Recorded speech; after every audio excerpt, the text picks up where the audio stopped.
মানুষ ছিল।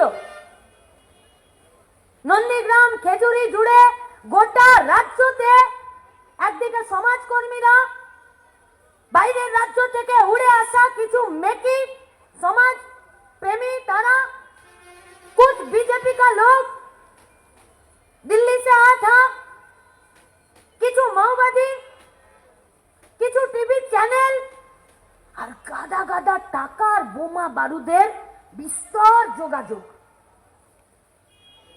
प्रत्येकटा दिन এই পূর্ব মেদিনীপুর, পশ্চিম মেদিনীপুর, ঝাড়গ্রাম, বাঁকুড়া, বীরভূম, হুগলি, নদিয়া, বীরভূম, মুর্শিদাবাদ ওই দিকটা হয়ে একদম বাংলাদেশের বর্ডার পর্যন্ত যে পুরো সন্ত্রাসের একটা গ্রিন লাইন একদম করিডোর বানিয়েছিল, সেখানে এই পূর্ব মেদিনীপুরের বুকে বামপন্থীরা সাধারণ মানুষের কাছে অর্থ সংগ্রহ করে একাধিক ক্যাম্প করেছিল। কেন?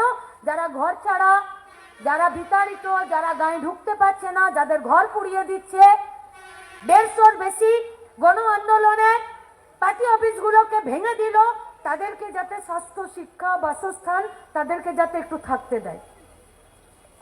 2009 সালের 8 জুন থেকে খুন করা শুরু করলো, 17 জন কর্মীদেরকে খুন করলো। ভারততলার মহিলা নেত্রীর কথাটা ভুলে যাব আমরা? আজ আমাদের কাছে আরজি করের ওই ডাক্তার মেয়েটিকে ধর্ষণ করে খুন করে দিল, আর বলির পাঠা সঞ্জয় রায়কে মমতা ব্যানার্জি চলে গেল যে একে ফাঁসি দিয়ে দাও, কারণ এ বেঁচে থাকলে আরো কি হবে।